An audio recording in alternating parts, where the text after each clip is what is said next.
One day, when Moses had grown up, he went out to his people and looked on their burdens. And he saw an Egyptian beating a Hebrew, one of his people. He looked this way and that, and seeing no one, he struck down the Egyptian and hid him in the sand.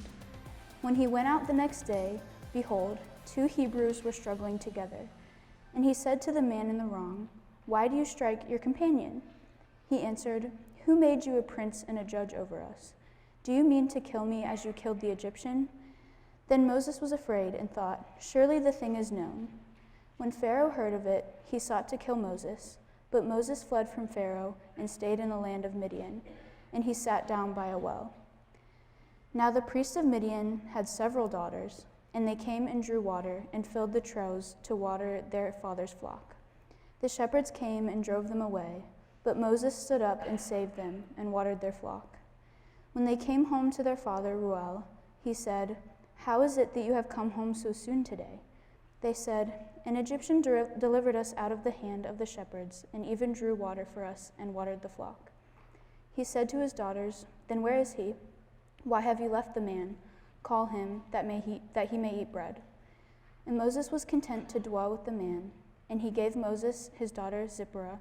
She gave birth to a son, and he called his name Gershom, for he said, "I have been a sojourner in a foreign land." During those many days the king of Egypt died, and the people of Israel groaned because of their slavery and cried out for help. Their cry for rescue from slavery came up to God, and God heard their groaning, and God remembered his covenant with Abraham, with Isaac, and with Jacob. God saw the people of Israel, and God knew. This is the word of the Lord. Thanks be to God.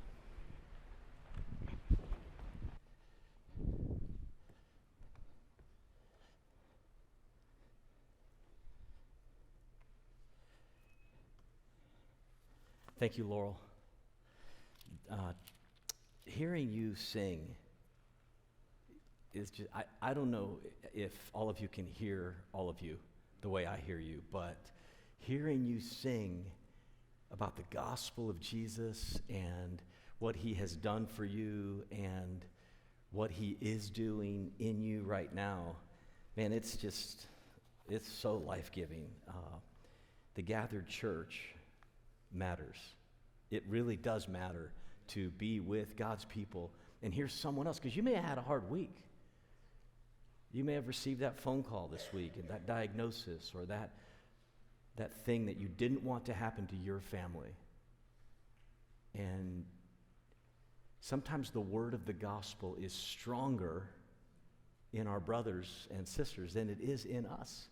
And it's okay to admit that and to be lifted up and strengthened and buoyed by the voices and the hearts of the saints. So I love that, part of the service this morning, just singing and hearing you sing. And so about a decade ago, and some of you may remember this, the American Film Institute came out with their top 100 list. Some of you remember this? Top 100 films in American filmmaking. And they, as part of their celebration of their anniversary, they published a top 100 film list, top 100 one-liners, top 100 heroes and villains. And that was split into 2 groups, 50 and 50. So the top 50 heroes in film history in America, it's a great list. You would know most of them. But the number 1 hero is not the person I expected. Who do you think the number 1 hero on American film? Yeah, so let me give you the definition of hero first, and then you can kind of let this help you. They defined a hero as a character who prevails in extreme circumstances, who dramatizes a sense of morality, courage, and purpose. Morality is just a big word for what's right and wrong to do at any given moment. But this hero, he dramatizes, he embodies morality, courage, and purpose. Though they go on, though he or she may be ambiguous or flawed, they often sacrifice themselves to show humanity at its best. That sounds right? Like that's what a hero Does that sound right? Courage, sacrifice, humanity, embodying things that would help us to see that's who we need to rescue us. That's who we want to be when we grow up. That's what a hero is. So I was surprised when I saw the list. It was not Batman. Where's Jacob? It was not Batman. Batman was like 46. It was not Wonder Woman. It was not Wyatt Earp. It was not Maximus. It was not Rocky. It wasn't even Bond, James Bond. It wasn't even James Bond. Are you ready for this? It was Atticus Finch, 1962, To Kill a Mockingbird. Gregory Peck. If you haven't seen that in a while, you should go back and watch it, because Peck crushes it in the movie. He's excellent. Now, some of you are going to be like, I can't watch an old black and white movie.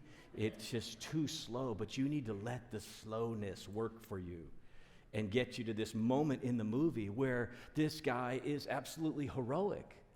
And he stands before the mob to protect an innocent black man who's been accused wrongly of rape in the prejudiced, hateful, ugly white South of the 1930s. And he does stand up, and he is heroic, and it's powerful, and he's got this beautiful mix of strength and honor and gentleness and rightness. Look, we live in a world, here's why we love heroes. This is why you love Marvel, this is why you love John Wayne. Doesn't matter. Because we live in a world full of injustice and hate. And we ourselves have been convicted on more than one occasion of the hate that lives inside of us. And we long for someone to come and make all wrongs right. Like, it's in us. It is in us to feel this sense of the need for a hero. If you're visiting with us for the first time this Sunday, or maybe you just dropped back in, we are studying the book of Exodus, and we're looking at the life of Moses. And what we're learning from the life of Moses is incredibly compelling, and in fact, it's a hero story. This is a hero story. Everything's pointing us in that direction. Right, like right now, is where we are in Exodus is moving us toward Moses. Is he the hero of Israel? I mean, he's conceived by parents who shouldn't even have a child in this season of threat and instability. And then, so he's conceived by faith. He's born under a sentence of death, and yet God's hands protect him in this tiny little ark that's floating on the Nile for however long. And then he's adopted by Pharaoh's daughter, showing him compassion and kindness she should not be showing him. And then raised, trained by the best in Egypt. I mean, the makings of this guy is going to rise up and be a hero. Surely he is Israel's hero. Surely he's going to be the hero of Israel. Everything points to it. He's got to be the chosen one. I want to show you three things from the life of Moses that I hope will strengthen your faith. Strengthen your faith, deepen your love for God, maybe even awaken something inside of you that has been dormant for a while. Number one, here are three things. Number one, Moses loves God's people. Verse 11. One day, so look with me if you would. This is on page 45 in the Pew Bible. I'd love for you to see this with your own eyes and hear it as we read it together. Verse 11, one day when Moses had grown up. Moses' life is seen, and we learn this from the New Testament, in 40-year segments, right? So 0 to 40, he's in Egypt. 40 to 80, we're about to see what happens. That 80 to 120, that last segment, is the third part of his life. He one day verse 11 indicates that he's now in his adult years, and according to the book of Acts, Stephen says, when he was 40 years old, this is when this happened. So when he had grown up means he is a fully formed adult. He's a 40-year-old man. One day when Moses had grown up, he went out to his people, and he looked upon their burdens. He looked with emotion and compassion upon them. And he saw an Egyptian beating a Hebrew, one of his own people. Verse 11 wants to emphasize the dignity and the humanity of the children of Israel. And Moses has this sense of solidarity that he feels with them. You'll notice it says twice, his people. Do you see that in the text? His people. At the first part, he went out to see his people, and then one of his people. So the text wants to emphasize the importance of the dignity and humanity of the people of God, the people of Israel. And we don't know when this happened, but at some point, something changed for Moses, because he'd been trained his whole life to look down on these people. It was nothing for him to see them as lower than him. He'd been trained that way, he thought that way, he lived that way. But something changed. We don't know how long this compassion had been growing inside of him. We don't know how long this solidarity with these people was real to him, and we don't know how either. Maybe his mom, adoptive mother, Pharaoh's daughter, maybe she told him one day, I need to tell you something, Moses. Or maybe he just heard people whispering in the palace. He's not really an Egyptian. He's not an Egyptian. Watch him. He's a Hebrew. Or, we don't know, maybe he just had this sneaking suspicion, like, I am different. I don't know. We don't know how it happens, but at some point, there's this change that occurs. And what we do know is this, that according to Stephen's sermon in the book of Acts, Moses, when he is 40 years old, about 40 years old, it came into his heart to visit his brothers, to visit Israel, to go out to them, right? So that's what verse 11 says. He went out to them, to be among them, to see them, and visit the labor camps, and however it unfolded. I love that expression in Acts chapter 7. One day it came into his heart.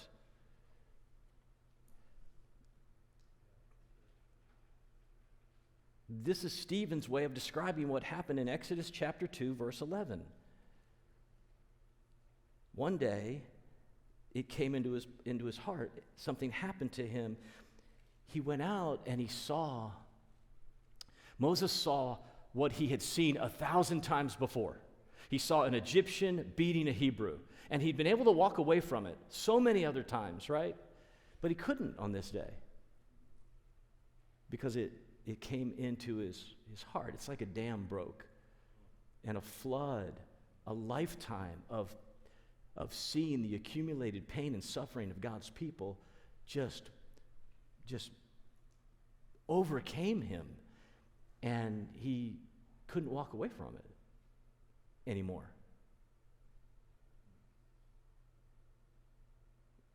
Maybe he tried to walk away. But he couldn't. It came with him.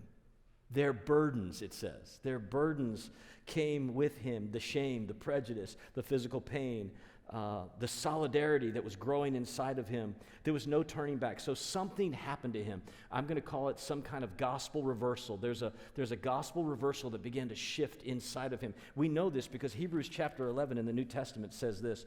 By faith, Moses, when he was grown up, refused to be called the son of Pharaoh's daughter any longer, choosing rather to be mistreated with the people of God than to enjoy the fleeting pleasures of sin. I'm calling attention to verse 26 on the screen. He considered the reproach of Christ greater wealth than the treasures of Egypt. At some point, Moses grew up. And he grew up spiritually, and he grew up in his humanity, and he grew up in his sense of justice, and he grew up and it's like, I'm tired of helping the rich people get richer. Like, that's not the way I'm going to live my life.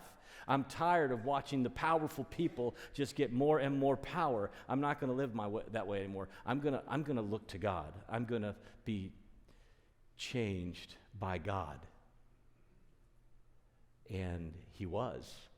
And he treasured Christ more than all the wealth and power and fame and security of Egypt. Now, that would be a very hard thing to walk away from, don't you think? I mean, don't be super spiritual with me right now. Like, wouldn't it be hard to walk away from all of the security and power and success and Egypt was the place to live. They had everything. Why would you do that?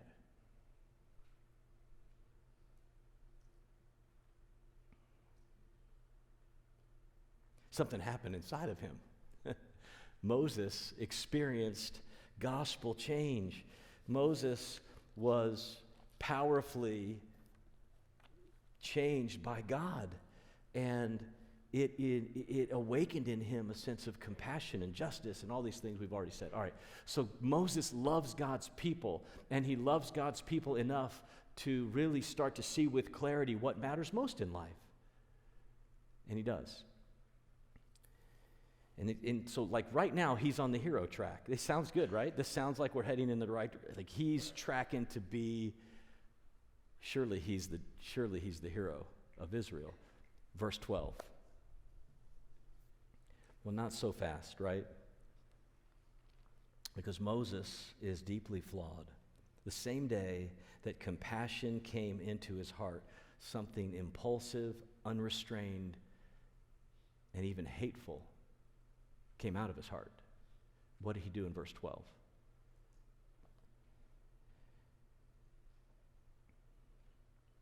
When he saw this Egyptian beating a Hebrew, one of his own people, he looked this way and that, and seeing no one, he struck him down. We don't know if he intended to murder him. We don't know. It certainly doesn't seem to be premeditated murder, but he definitely kills him, and he hides him in the sand.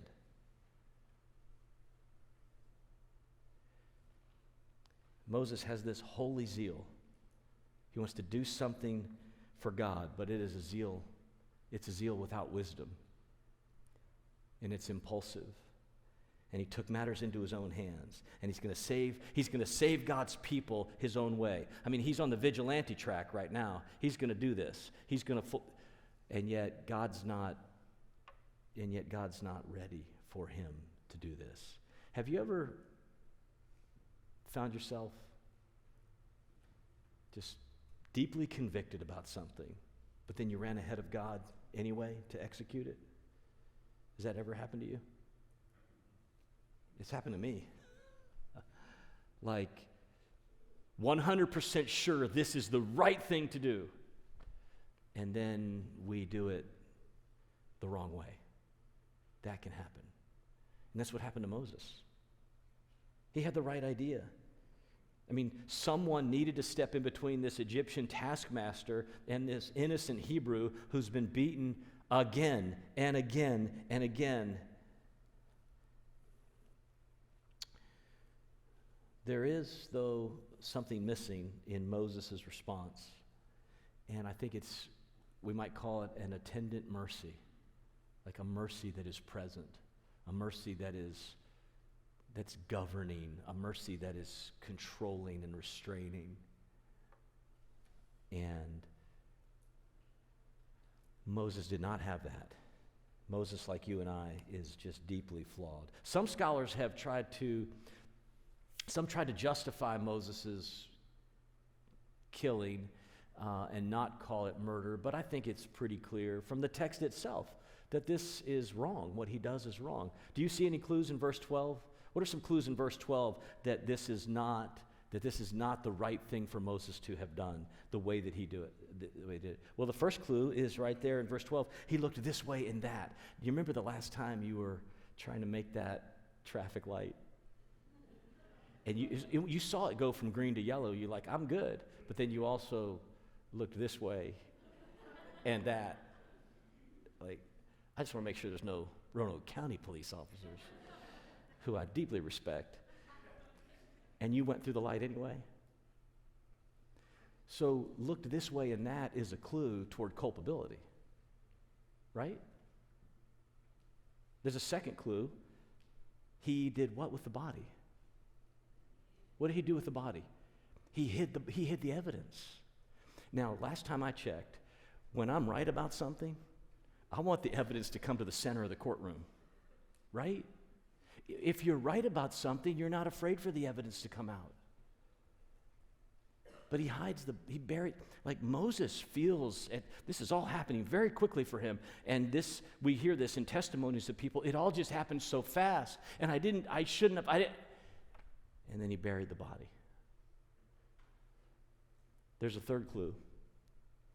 Drop down to verse 14. Later, when he breaks up the fight between the two Hebrews, they push back, and what do they say to him? Are you going to kill us too?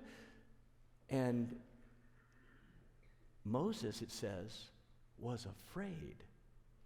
Do you see that? He was afraid. He had been found out. That's another significant indication to us, right? Why be afraid? Why be afraid? Why not say, look, I had every right to bring justice in this moment. Why not say that? Well, because Moses went too far. And he took a life. Guilty life? Yeah, a guilty life. But he took the life. And he went too far, too fast. There's one final reason we see this as murder and not as a justified killing, and that is that if you know the story of Moses and the life of Moses, you'll be anticipating this. This marks the turning point in the narrative, and God is going to take him into the wilderness from here. God's going to take him into the wilderness for 40 years. And he does that because Moses is not ready, because something needs to change. Yeah, this gospel reversal has begun, but something deeper needs to happen to Moses. That's the way we interpret this. So, off to the wilderness we go. Point number 3. Moses is not yet ready. Moses loves God's people, right? There's truth and grace that has awakened in him. He's got a deep sense of identity and solidarity with God's people, and yet he's deeply flawed, and he moves ahead of God. He makes a significant mistake. He's just not ready. This point is solidified for us in Acts chapter 7. You don't have to turn there, but listen to the language of Acts chapter 7. We learn from there that Moses presumed upon his own readiness. The language is assumption, presuming. He expected his Hebrew brothers, he expected the slaves of Israel to embrace him as a peacemaker, to embrace him as their deliverer, to embrace him as the one who would come, and to embrace him as hero. Like he presumed upon them, the text says. That's really insightful for us. That's really important. He thought he was ready. He thought salvation was coming to them by his hand. That's what it says in Acts chapter 7, verse 25. Moses thought God would bring salvation to Israel by his own hand.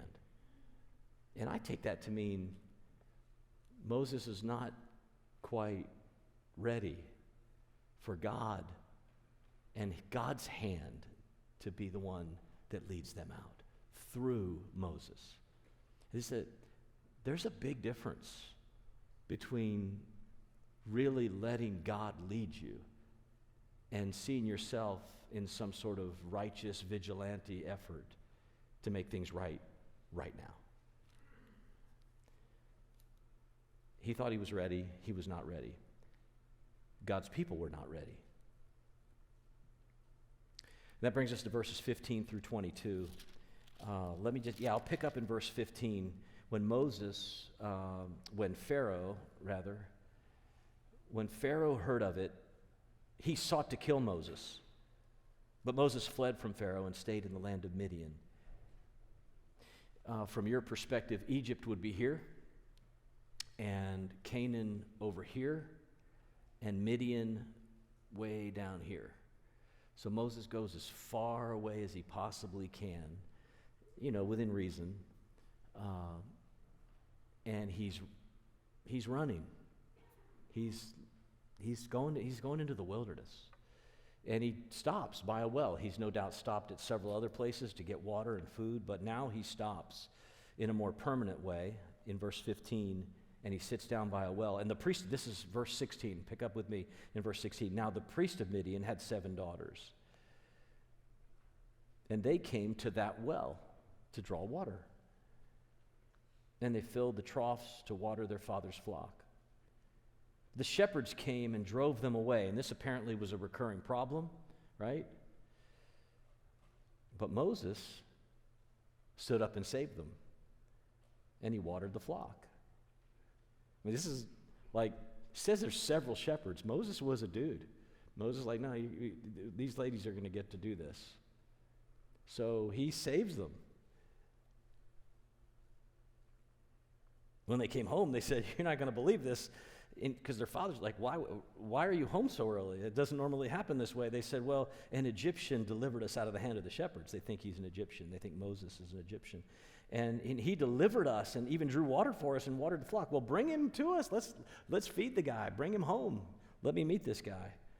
21, and Moses was content to dwell with the man. And that man, Reuel, also known as Jethro, later, gave Moses his daughter Zipporah. And she gave birth to a son, and he called his name Gershom. And this is really important because the Hebrew people would name their children in light of God's providence and care and sovereignty in that particular season of life. So Moses names this son Gershom because he says, I am a sojourner in a foreign land. This hero in the making is aware that he has no people to save right now. He is a sojourner, like he's discovered who his people are. These are my people. I identify with them. I know them. This is my story. These are my people. We are God's people. And yet I am not with them right now. I'm disconnected from them. I'm a sojourner. I'm in a wasteland. I have no one to give this leadership that I thought God was about to use me to do. So Moses is now a hero with no one to save. And yet, look at verse 17. Yet verse 17 and verse 19 both keep the language of saving and deliverance on the table in front of us.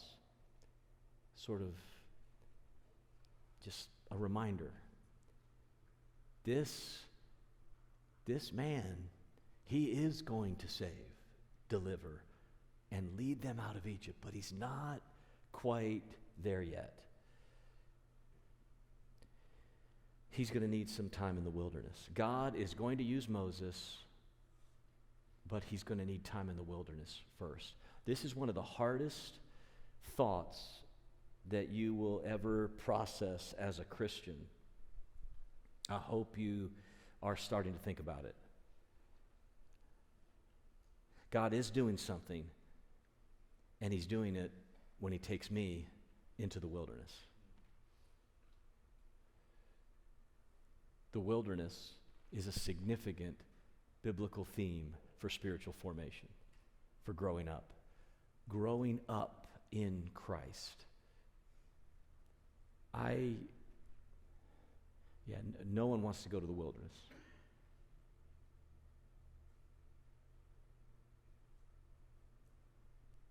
Some of you have had some fairly easy, simple lives. Some of you have had some really hard lives. The Christian life is described as a life that really must go through the wilderness. If it's been easy for you so far, don't be surprised when it gets hard as a believer. I mean, let that collide with our sort of modern, I mean, it's so hard these days. We are so modernized and designer and customized. Like my designer customized life that drives through the Chick-fil-A drive-through, and I come out and I don't have exactly what I need to get, and I like to talk to a manager because I didn't get exactly what I need to. I mean, what are we doing? It's crazy. We should expect that God is going to rock our designer lives, our customized, organized lives. The wilderness is a recurring theme. Don't be surprised when everything doesn't work out perfectly for you. Stop believing this sort of pseudo-prosperity gospel out there that makes you think that everything should just be easy.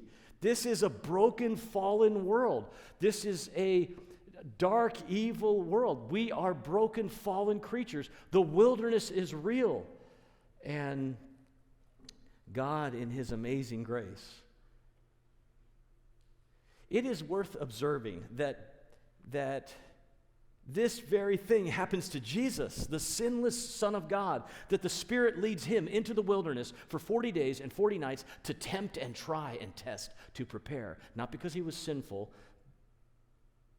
but because God wanted to ready Him and prepare Him for His life and ministry and for the cross. If the Son of God was led into the wilderness by the Spirit for 40 days and 40 nights, you and I should be less surprised when things don't go exactly like we want them to go. We should see value. And I am not praying, man, if you pray for suffering, if you pray for wilderness, there's something really wrong with you. I'm not saying that. Okay, please don't misunderstand me this morning. And you shouldn't pray for anybody else. But it is part of the Christian life to find yourself in the wilderness. And can we just be honest for a minute? Not everything is the wilderness. Simple inconveniences are not the wilderness.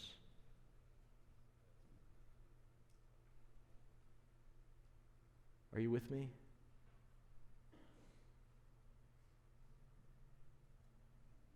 The wilderness sounds more like, why did my dad do that to me and physically abuse me and leave my family, and I've never seen him again, and now I don't even know how to think about God the Father? 30 years of wilderness. That's wilderness. Or long-term suffering with a debilitating disease. How come I can't do what everyone else can do? That's wilderness. Simple inconveniences like the preacher went 7 minutes over today. I mean, I should probably target for that now. That's not wilderness. Are you with me? That's not wilderness.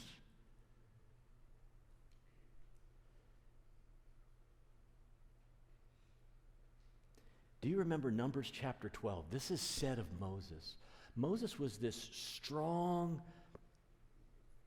man. He was certain and confident, and apparently had some temper and impulse to him. But by the time you meet him in Numbers chapter 12, it says this. The Bible says that Moses had become one of the meekest, it says he's the meekest man on the planet. Moses was gentle and strong. But it took 40 years, I suppose, in the wilderness to be emptied of himself and to get a sense of true humility. Does that ever strike you? Like, where did that come from? Where did this expression about Moses, that he was the meekest man on the planet, like Miriam and Aaron are in this conversation, and it's said of Moses, among all the people of influence in Israel, that he was the most humble. Where would that have come from? it would come from the wilderness. It would come from 40 years of maturity and formation and deep humility, uniquely combined with a leadership strength. It certainly didn't come from watching Pharaoh in his early years. Let me close with verses 23 and 24. I want to close with who the real hero of Israel. Who do you think the real hero? Who's the real hero? Yeah. God is the real hero of Egypt, of Israel. God is the real hero. Look at verse 23. During those many days, the king of Egypt died. Oh, when Israel found out about that, there was a sense of amazing relief. The king of Egypt, Pharaoh, died. Maybe something's going to change for us. And they cried out to God. The people of Israel groaned because of their slavery and cried out for help. And their cry for rescue from slavery came up to God. That is, God heard their cry. Notice that they did not do this. They did not say to themselves, okay, we have been resigned to exist. Like we're servants, we're slaves. It's going to be like this for the rest of our lives. I mean, they could have very easily said, well, the next Pharaoh is going to be just like this Pharaoh, and we're going to live as slaves in Egypt for the rest of our lives. Y'all might as well just get used to it. I'm sure there was some of that going around.